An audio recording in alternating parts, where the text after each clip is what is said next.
ديالو كيفاش كيجي، الصراحه بنانين بزاف. غنزيد قليل من الملح ضروري، غنزيد واحد شويه ديال الليمون مطياب كتزولوا له العطومه، كتنخيوه مزيان باش كل مره كلشي العطام يعني تشوفوا شي مره كنا نكتشفوا. كتزيد هاد شويه كنخليو هادشي يتشحر مزيان مع بعضياتهم. عاد ديك الساعه كنكملوا المقادير ديالها. واحد شويه ديال الفلفل معدنوس عندي مشرمل ومرقه الزيت البيه، نشارك معكم في الطريقه. الا بغيتو خليوها لي في الكومونتيرات. كنعملو كريمه الطبخ ماشي كامله غير نص ديالها. كنزيدو واحد جوج فرماجات ديال كيري، كتعطي واحد الساعه اللي كنديرو.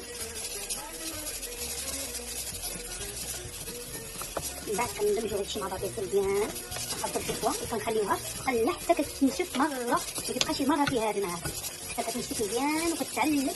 عاد ديك الساعتين غادي نوريكم الشكل النهائي ديالها كيفاش كيجي. وقبل ما نخليوها تعلق مزيان ونضيفو واحد شويه ديال الحار، فيها واحد المذاق مزيان. انا كنستعمل بزاف معايا في هذا. صافي دابا كنخليوها هادشي يتخلى مزيان حتى كيتخلى. صافي من بعد ما وضعنا لها كلشي هنايا كنخليو هادشي يتخلى مزيان ويتعسل بالساعتين. كنوريكم الشكل النهائي ديالها. صراحه هاد الكسوه تستاهل تجربوها، كتجي جديده بزاف. الصحه والراحه. ربطنا الحشوه ديالنا وتعلقت مزيان، كنشبرو بطبوط، كنعملو فيه واحد جبن كيسو اللي بغا، اللي ما عندوش ماشي مشكل، وكنعمرو